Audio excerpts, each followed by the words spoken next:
एक शख्स सऊदीया में रहता है और उसकी वाइफ दुबई में रहती है।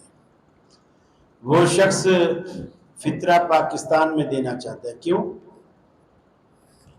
दिरहम दिनार उनको महंगे पड़ रहे हैं। अल्लाह के बंदे, जहां कमाते हैं, जहां खाते हैं, वहीं दें, वहीं की रकम से दें, वहीं के सा से दें। सा तो मदीने का है, 2.5 किलो के हिसाब से जो जिन्स वहां खाते हैं वो जिन्स 2.5 किलो वहां कितने की आती है? या आपके वहीं अड़ोस पड़ोस में कोई गरीब है तो जिन्स दे दे, नहीं तो उसकी कीमत लगाने के लिए वहीं रियालों में लगाए। ये थोड़ी भी कराची में हिसाब लगाए भाई वो आटा कितने रुपए का आ रहा है, वहां पूछे कितने रियालों का आ रहा है। जो खाते हैं, जहां खाते हैं, वहीं का हिसाब लगाए। दुबई के हिसाब से वो ठीक है, ये हो गया। दूसरा, एक शख्स का सेविंग अकाउंट है, क्या है, नहीं सर्विस है कंपनी की तरफ से, तो क्या इस पर ज़कात वाजिब है? इसके हिसाब से अभी जारी है और अभी तक उसके हाथ में कुछ भी नहीं आया है, जो कि अभी जमा हो रही है। देखिए, पहले तो ये बताएं कि आया ये सब कुछ सूद में जमा है या नहीं। अगर सूद पे है तो फिर आपको ज़कात की फिक्र करने की ज़रूरत नहीं है। अल्लाह ताला हराम माल से सदका कबूल नहीं करता। और अगर सूद का नहीं है, कोई कंपनी हलाल कारोबार करती है और उसमें आप समझो सर्विस करते हैं, तो वो कुछ कटौती करती है और उसके पास रिजर्व है वो रकम, और आपको निकालने का इख्तियार है, फिर तो आप उसकी ज़कात देंगे। अगर उस रकम को आपको निकालने का इख्तियार नहीं है, वो रकम उसके पास ही रहेगी, जब आप रिटायर होंगे तो निकलेगी, तो फिर आखिरी साल उस पर जो ज़कात बनेगी आप देंगे। और अगर अभी निकालने का इख्तियार है आपको, भले ना निकालें, इख्तियार है, तो गोया आप मालिक हैं, तो आप हर साल जितनी भी रकम आपकी जमा हो चुकी है, हर साल उतनी रकम पर देंगे। तीसरी बात है कि घरों में कुरानी आयात या कलमा वाले फ्रेम होते हैं, क्या इसको लगाया जा सकता है? अगर तो उनके साथ कोई तर्जमा वगैरह भी थोड़ा सा लिख लिया जाए, दिल में ये नियत रख ली जाए कि जो भी मेरी बैठक में मेहमान खाने में आएगा इसको पढ़ेगा, तो उसका तर्जुमा भी पढ़ेगा, तो चलो तबलीग होती रहेगी। ये मकसद है तो ठीक है। अगर उसका मकसद तावीज़ का है, लोग अलिफ लाम मीम, अलिफ लाम रा, काफ हा या आइन, हरूफ मुक़त्ताअत की भी फ्रेमें बनी हुई घरों में, दुकानों पे लगी हुई होती है, और उनका मकसद होता है इस लगाने से पैसा बड़ा आता है, गल्ला हर वक्त भरा रहता है, तो ये तावीज़ है। उसका लगाना बिल्कुल उसी तरह हराम है जिस तरह तावीज़ का लटकाना हराम है, बल्कि शिर्क है। आप अगर कोई तबलीग की नियत करके, मसलन आपने सूरह इखलास लिखी और सूरह इखलास के साथ उर्दू तर्जुमा में लिखा हुआ, कहो अल्लाह एक है, उसका कोई शरीक नहीं, वो बेनियाज है, उसके कोई बाप नहीं, उसकी कोई औलाद नहीं, उसके कोई बराबरी करने वाला नहीं, तो ये तौहीदी का तबलीग की तबलीग है। कलमा लिखा है, नीचे उसका तर्जुमा लिखा है, तबलीग है, कोई हद नहीं। अगर खैर व बरकत के लिए आपने कुछ लटकाया हुआ है तो फिर वो तावीज़।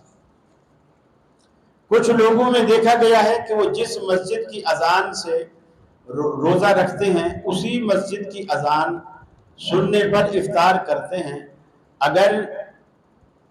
अगरचे उनके घर में दूसरे मस्जिद की अजान की आवाज़ भी आती हो।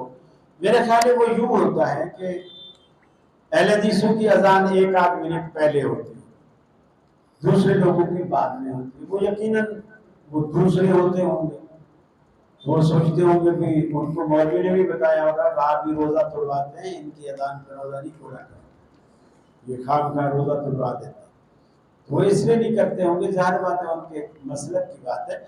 असल रोज़ा रखने और रोज़ा खोलने का ताल्लुक अजान से है ही नहीं, इसका ताल्लुक टाइम से, वक्त से। ये जो महकमा मौसमियात वाले टाइम बताते हैं ना, गुरूब आफ्ताब और तुलूए फज्र, जिसे सुबह सादिक कहते हैं, ये बिल्कुल एक्यूरेट वही टाइम होता है, ये बिल्कुल सही। ये बरेलवी देवबंदी अहले हदीस से हटकर ये बिल्कुल सही टाइम होता है। उस टाइम के आप अगर कैलेंडर बनवाते हैं कैलेंडर बनवा लें, अपने घर में लगा लें, मस्जिद में लगा लें, और उस टाइम को के मुताबिक आप घड़ी भी स्टैंडर्ड टाइम के मुताबिक सेट कर लें, मस्जिद की घड़ी भी, हाथ वाली घड़ी भी, घर वाली घड़ी भी। तो जब वो टाइम हो जाए, अजान की आवाज आए या ना आए, बशर्ते कि आपकी घड़ियां सही हो, फिर आप रोजा उस पर खोल दें और उसी पे काम भी करें।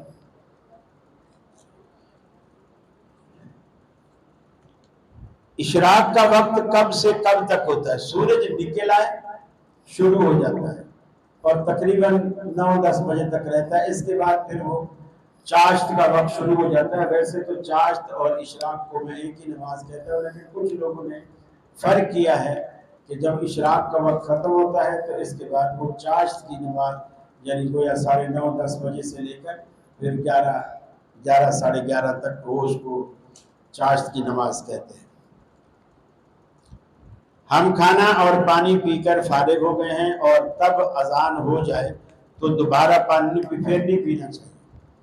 कुछ लोग करते हैं 2:30 बजे तकड़ी सहरी खा के सो जाते हैं और अलार्म लगा के सो जाते हैं, और अलार्म अजान के टाइम का होता है, और जैसे इधर अलार्म बजा उधर अजान हुई, फटाफट सिराने के पास ही चालू पानी का रखा होता है, फटाफट उठ के पानी पीना शुरू कर। ये तो समझो आप रोजा तोड़ रहे हैं। जब आपने इफ्तारी बंद कर ली अब खत्म, इसीलिए हुक्म है कि इफ्तारी आखिर तक ले जाओ। 2:30 बजे नहीं खाओ, 3 बजे नहीं खाओ, 4 बजे नहीं खाओ। आजकल रोजा कितने बजे बंद हो रहा है? 5:06-7 ऐसे गिन, और हर रोज गालिबन 1-1 मिनट पीछे आ रहे हैं। तो अब आपको अंदाजा है कि जी आप 15 मिनट में अगर गुटखा वुटखा नहीं खाते तो 15 मिनट में आप फारिग हो जाते, तो आप 4:45 बजे खाने बैठे। हाँ, बेगम को थोड़ा 5:30 बजे उठा दे और वो हर चीज तैयार कर ले, फिर नवाब साहब भी दस्तरखान पे आए और आप जनाब उस वक्त खाना शुरू करें। जो भी पीना है खाना है इस हिसाब से खाए पिए कि आप टाइम देखते रहें, और आपने फिर चाय अगर आखिर में पीनी है या बेनी आखिर में खानी है वो भी आप उस पर एडजस्ट करें। बस इधर आपने आखिरी चुस्का लिया, उधर अजान हो। अल्लाह का खैर। जो भी आपने शुगर की गोली लेनी है, इंसुलिन लेनी है, वो सब इसी के अंदर अंदर ले लें। फिर ना दिन में मसला पूछते फिर मौलवी साहब से कि मौलवी साहब शुगर का इंजेक्शन लगाना भूल गया था, अब लगा लो। वो तो लगेगा ही पेट में, तो सीधा वही जाएगा। हम खाना और पानी पी, ये हुई हो दूसरा थोड़ा पानी इसमें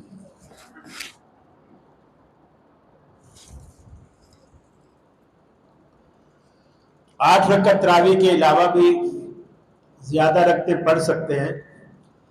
बेहतर यह है जो हजरत ऐशा वाली रिवायत है ना, उसमें ये अल्फाज हैं कि उनके भांजे ने उनसे पूछा कि अम्मी जान, अल्लाह के रसूल की रमजान में रात की नमाज क्या थी? ये गौर करें, जवाब हमेशा सवाल से समझा जाता है। उनके भांजे ने पूछा, अम्मी जान ये बताइए कि अल्लाह के रसूल की रमजान में रात की नमाज क्या थी? उन्होंने फरमाया, बेटे भांजे, रमजान होता या गैर रमजान होता, अल्लाह के रसूल 11 रकअत से ज्यादा वितर समेत रात की नमाज पढ़ते ही नहीं, 11 रकअत से। और जिन 3 रातों में अल्लाह के रसूल ने तरावी पढ़ी है, जमात कराई है, उन 3 रातों में भी अल्लाह के रसूल हालांकि हमेशा तहज्जुद पढ़ते थे, लेकिन उन 3 रातों में आपने अलग से तहज्जुद नहीं पढ़ी। पहली रात 1 पहर रात तक तरावियां पढ़ी 23 तारीख को, जैसे आज की रात, ये पहली तरावियां आपने पढ़ी जमात के साथ 23 तारीख, 24 को नागा की, 25 को दूसरी तरावियां पढ़ी आधी रात तक, तादाद नहीं बढ़ाई, क़याम बढ़ाया। फिर 26 को नागा किया, 27 को तीसरी तरावी पढ़ी, और वो पढ़ी सहरी का वक्त खत्म होने के करीब था, शुरू उसी टाइम पे की ईशा के बाद, खत्म हर रोज बढ़ाते गए। पहले दिन एक पहर रात तक, दूसरे दिन आधी रात तक, तीसरे दिन तीसरे पहर रात तक। साहबा कहते हैं हमें ये डर लगने लगा कि आज तो रोजा खाली पेट ही रखना पड़ेगा, तादाद नहीं बढ़ाएगा। तो आप क़याम बढ़ाएं। और अगर ऐसा है आपको सुबह भी पढ़ने का शौक है, ठीक है, आप 4 शाम को पढ़ लें, 4 सुबह पढ़ लें, और वितर भी फिर सुबह वाली के साथ मिला लें। फितर भी आप फिर सुबह वाली के साथ आप मिलाएं। क़यामुल लैल, असल में क़यामुल लैल क़याम रमज़ान, या ये जो आजकल नाम पड़ा हुआ है तरावी, ये और तहज्जुद और वितर, ये पांचों नाम एक ही नमाज के नाम। रमजान में पढ़ें इशा के फौरन बाद, तो इसका नाम क़याम रमज़ान है, या आजकल की इस्तिलाह के मुताबिक तरावी है। अगर रमजान में पढ़ें या गैर रमजान में पढ़ें और आधी रात के बाद पढ़ें, इसका नाम क़यामुल लैल है या तहज्जुद है। फिर इस पर एक रकत पढ़ के, जैसे आजकल सऊदीया में भी हो रहा है, वो 3 रकत वितर आजकल इस तरह पढ़ रहे हैं, माशाल्लाह अहले दूसरी की भी मौज लगी हुई है। अब कोई हनफी हमें नहीं चिढ़ाता कि खाना काबा में तो 20 हो रही, तुम यहाँ यूं तो बड़ा खाना काबा को मानते हो, तरावी 8 पढ़ते हो, अब वहां 10 पढ़ते। 2 साल कोरोना के वहां भी 8 ही पढ़ते रहे, अब उन्होंने थोड़ी रियायत करके 2 तरावियां बढ़ा दी, अब वो 10 पढ़ते हैं। 10 पढ़े और वितर 3 इस तरह पढ़ रहे हैं कि 2 रकत पढ़ के सलाम फेर देते हैं और 1 रकत अलग से पढ़ते, बिल्कुल अहले हदीस वाला तरीका, क्योंकि ये भी हमारे एक मसनून तरीका है कि 2 रकत पढ़कर सलाम फेर दो, फिर 1 रकत अलग से पढ़ो, इस तरह पढ़ रहे हैं। तो ये अगर इस तरह आप पढ़ते हैं, जब 1 रकत पढ़कर सबको ताक बना देते हैं, तो फिर ये सारे वितर होते हैं। जब हम 11 कहते हैं ना, 11 तरावी नहीं है, ये 11 वितर है। 1 रकत पढ़कर जब आपने ताक बनाया, ये सारे वितर हो गए। नवाफिल और सुन्नतें हुजरे में पढ़ना अफजल है या जहां जमात होती है वहां पढ़ना अफजल? नवाफिल जितनी भी हैं, सुन्नतें जितनी भी हैं, अल्लाह के रसूल घर में पढ़ना पसंद करते हैं, मस्जिद में फर्ज पढ़ना पसंद करते हैं। हाँ, अगर कोई मतलब है वफ्द आ गया, मिलने आ गया, आपको वहीं बैठना पड़ गया, तो फिर आपने मस्जिद में पढ़ना भी साबित है, लेकिन पसंद आप यही फरमाते थे कि आप नफिल सुन्नत सब घर से पढ़ के आते और बाद वाली भी घर में जाके पढ़ते। हम अपना मुस्तकिल कुरान पढ़ रहे हैं, सूरतुल कहफ तक पीछे हैं और जुमे का दिन भी शुरू हो चुका है। हम रूटीन में जुमे के दिन सूरतुल कहफ हमेशा पढ़ते हैं, तो क्या हमें 2 दफ़ा सुने, 2 दफ़ा पढ़ने का?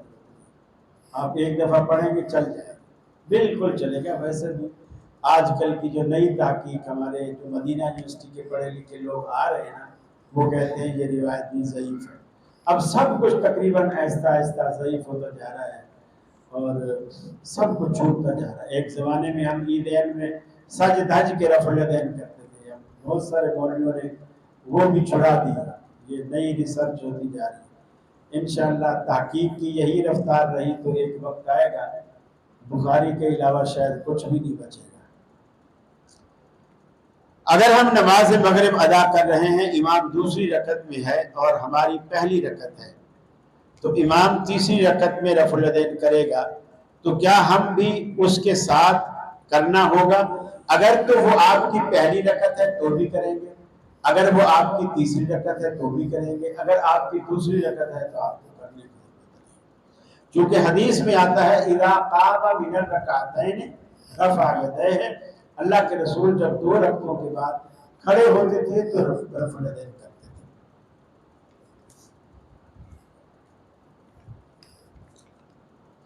अगर जुमा की ना, अच्छा इनके लिए कुछ है तो नहीं ना, मतलब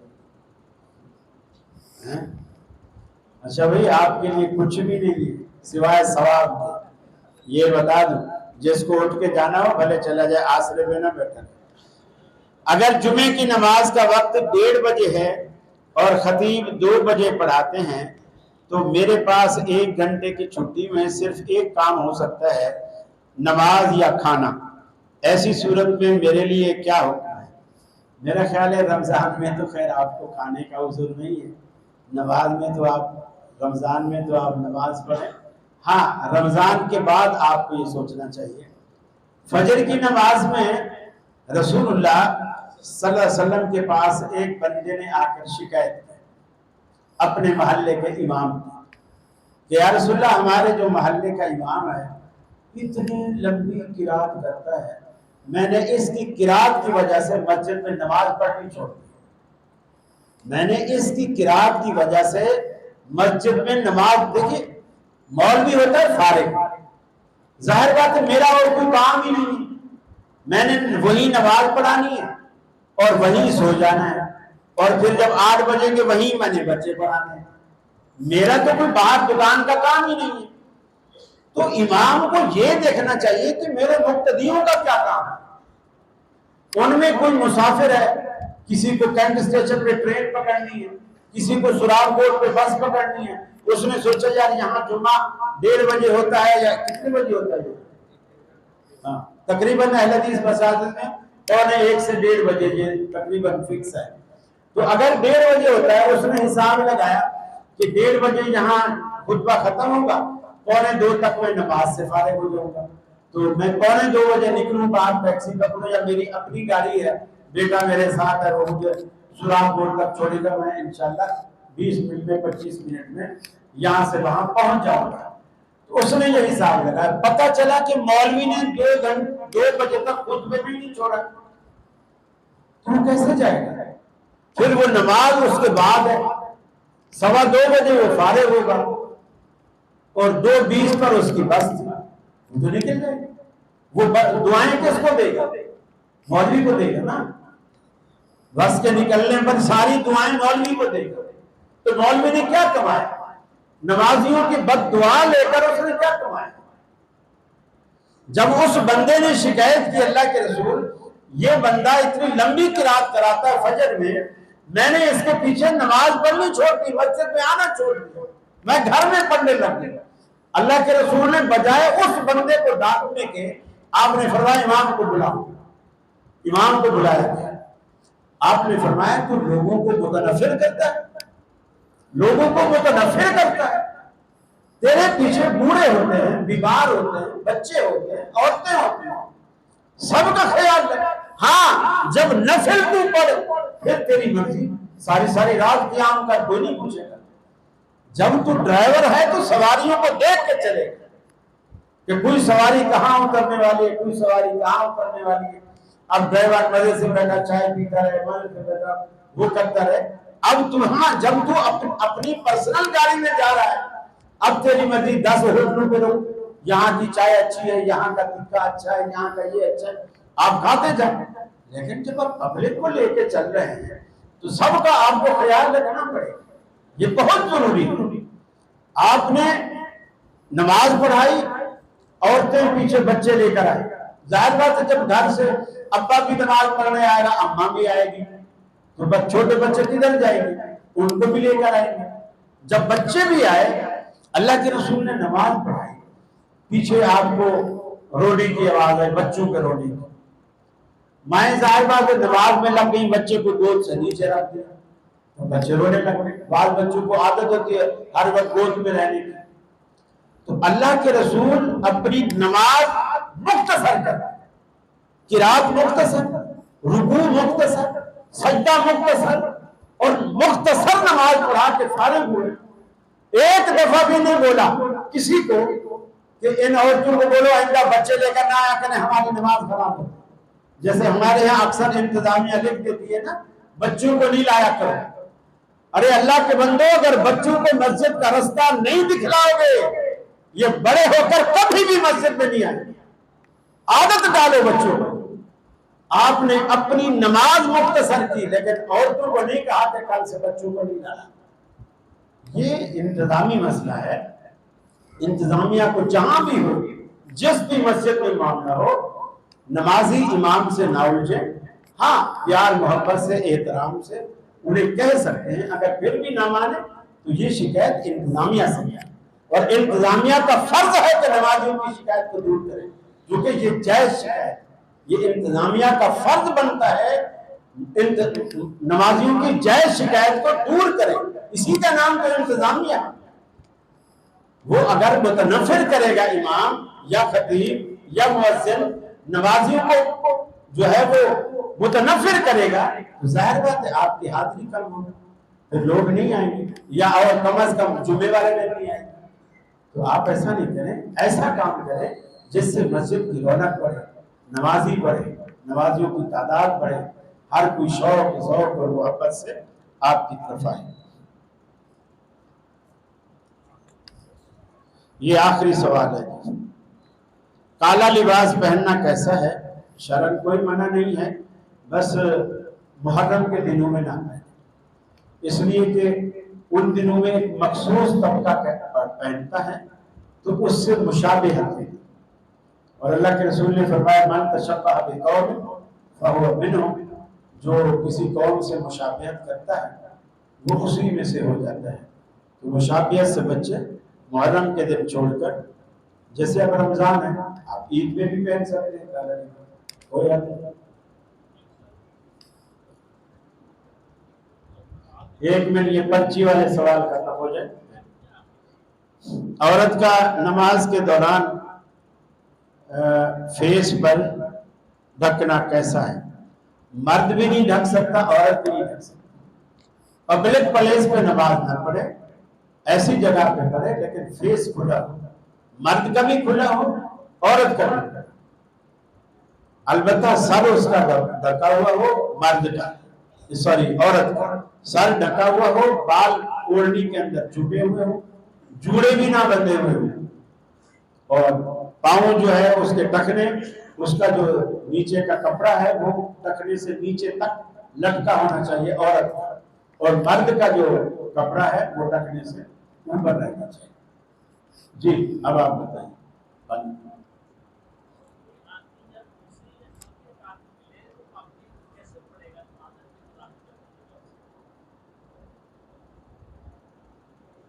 चौथी या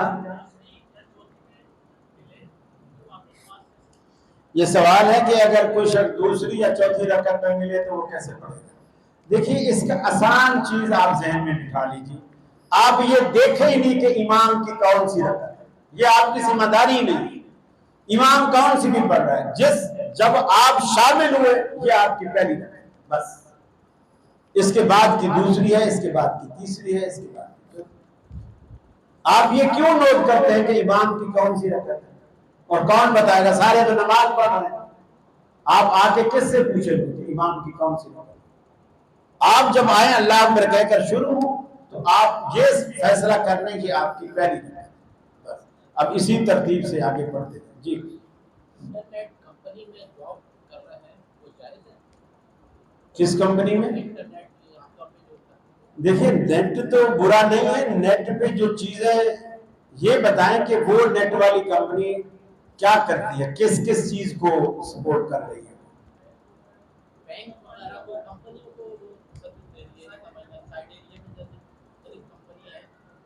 बैंक तो इस्लामी भी है, सूदी भी है।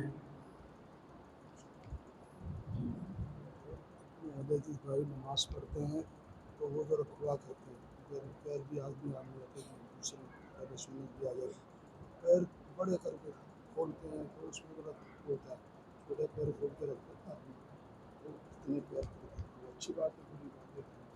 मिलाना जरूरी है सुन्नी भाई के साथ, मिलाना तो जरूरी है। नहीं वो सही है, वो मतलब है कि बहुत ज़्यादा आज तो आप फंस गए हैं इधर, बहुत ज़्यादा खोलते इतने खोलते हैं कि दूसरा छोटे हो जाए। हाँ, नहीं छोटे होते नहीं, असल में सुन्नी क्या करते हैं, इधर आ तो जाते हैं, वो पाँव खोलते, इनको शिकायत है कि इधर इतने सारे पाँव खोल देते, सुन्नी भाई को सुकेड़ देते। सुन्नी भाई को अहले हदीस नहीं सुकेड़ते, वो खुद सुकड़ता है, क्योंकि पाँव मिलाने की बिल्कुल आदत नहीं है।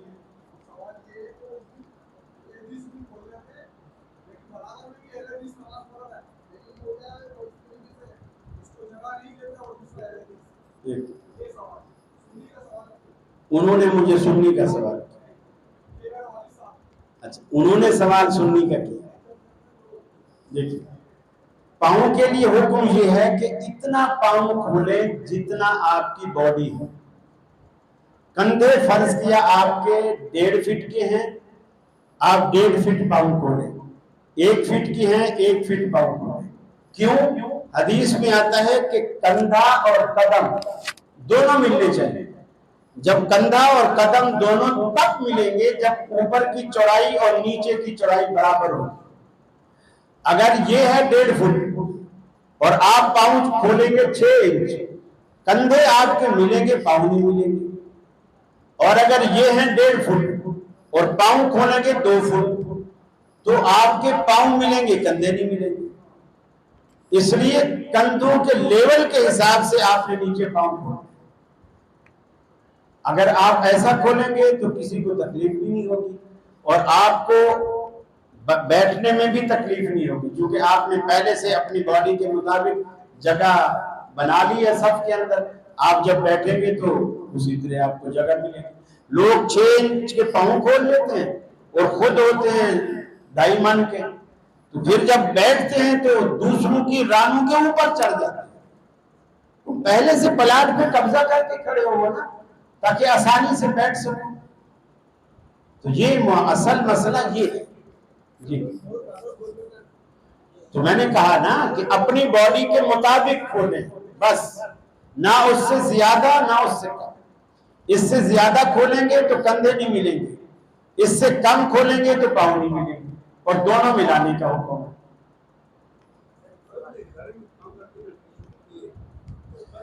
बस ये 11:30 तक रखिएगा, इससे आगे नहीं जाइए जी।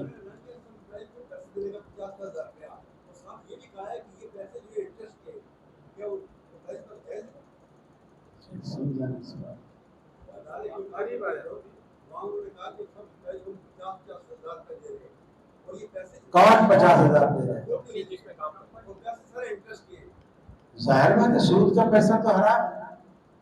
ये इसमें तो किसी भी मसलक वाले की दो राय नहीं है। ना बरेलवी इसको हलाल कहते हैं, ना देवबंदी, ना शिया, ना अहले हदीस। सूद को तो कोई भी हलाल नहीं कहता।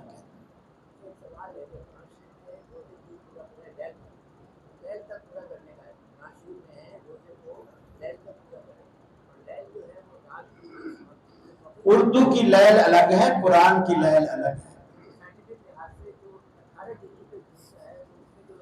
उर्दू की लैल अलग है, कुरान की लैल अलग है। कुरान की लैल ये है जब सूरज डूबे रात, और कुरान की सुबह कब है? जब फजर की अजान हो, हालांकि उस वक्त अंधेरा होता है। उर्दू में वो रात है फजर वाली, सुबह वाली, जब पोह फूटती है आसमान पे बिल्कुल सफेद धारी एक लकीर जाती है, जो अजानों का टाइम होता है। वो उर्दू में वो अभी रात है, कुरान कहता नहीं अब ये दिन है। और मगरिब को रोशनी खड़ी होती है, कुरान कहता है ये रात है। इलल लैल का मतलब सूरज डूबने तक, यानी सितारे निकल आने तक, सूरज डूबने तक। ये हमारी उर्दू की तारीफ है कि रात उसको कहते हैं चांद निकला हुआ और सितारे चमक रहे हो, उसको रात।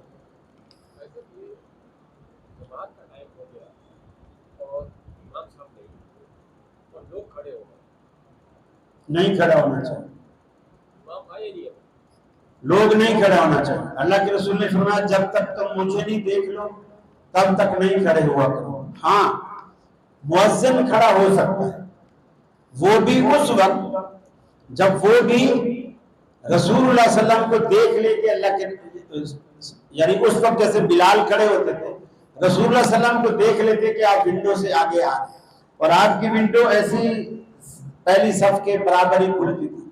आप अंदर आए और बिलाल खड़े हो गए, और बाकी साहबा भी फिर धीरे धीरे बिलाल ने तकबीर कहनी शुरू कर दी, बाकी साहबा भी खड़े हो गए। ये गलत है कि मुअज्जिन खड़े होकर तकबीर कहता रहे और बाकी बैठे रहे, इमाम भी मुसल्ले पर बैठा रहे। जब वो कद कामत सलाह कद कामत सलाह करे फिर सारे खड़े हो गए। ये बरेलवी तरीका है, ये सुन्नत का तरीका नहीं।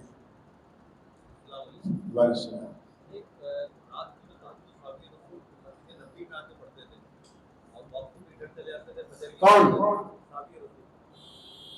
कौन साहबी रसूल?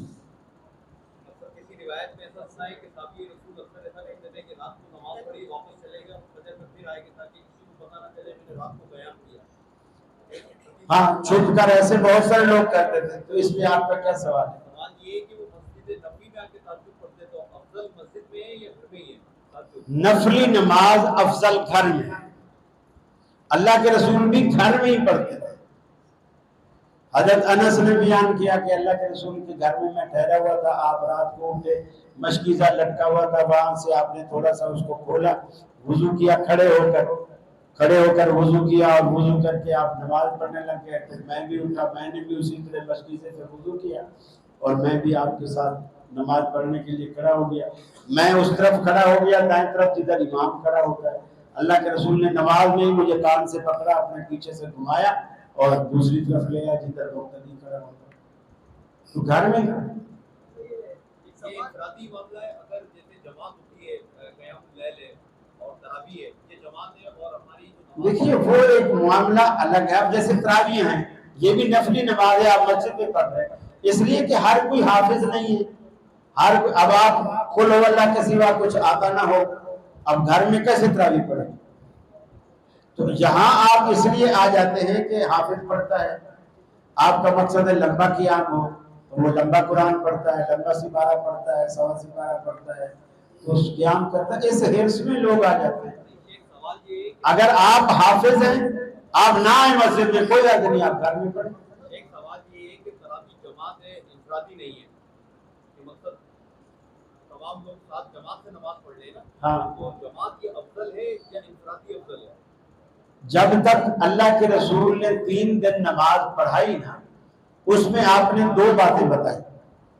चौथे दिन आपने फरमाया तुम्हारा इस तरह मिलकर नमाज पढ़ना अल्लाह को पसंद है। एक बात ये बता दी। दूसरी बात ये बताई कि मैं तुमको आज से अलग अलग कर रहा हूं, कल से मेरे पीछे पढ़ने नहीं आना। क्यों? मुझे ये डर है कि अल्लाह ताला अपनी ये पसंद तुम पर फर्ज ना कर दे। गोया आपने जमात छोड़ी फर्जियत के डर से, और ये बता दिया कि अल्लाह को पसंद जमात है। हजरत उमर का जब दौर आया, उन्होंने मस्जिद नबी और आसपास इलाकों का रात को अपनी खिलाफत में गश्त करते थे। मस्जिद नबी के पास आए, देखा तो लोग अलग अलग नमाज पढ़ रहे हैं। तो उन्होंने कहा कि अल्लाह के रसूल ने जमात छोड़ी थी फर्जियत के डर से, और ये भी बताया था कि अल्लाह को जमात पसंद है, तो हमें वही काम करना चाहिए जो अल्लाह को पसंद है। आपने फर्जियत के डर से छोड़ी थी, तो अब अल्लाह को कितने भी पसंद हो, अब फर्ज नहीं होगी, क्योंकि अल्लाह का नबी हमने नहीं है, हमारे पास तो जिब्रील आने से रहा। तो इस हिकमत के तहत उन्होंने वो मकरूह सुन्नत फिर से जिंदा की, छोड़ी हुई सुन्नत को जिंदा किया, क्योंकि वो रीजन खत्म हो गई थी, फर्जियत वाला डर खत्म हो गया था, वही इस्लाम मुकम्मल हो चुका था, अब वही आने से रहे। ये बस बेटा, अब सवाल खत्म, अब मुफ्त वाले सवाल खत्म, अब फीस वाले सवाल। जज़ाकल्लाह, सलाम अलैकुम।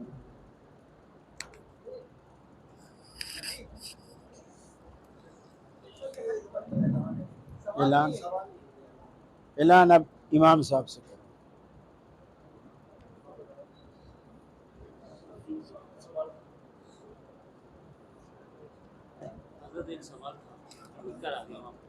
सवाल खत्म। मैं पहले कह दिया था, मैंने कहा 11:30।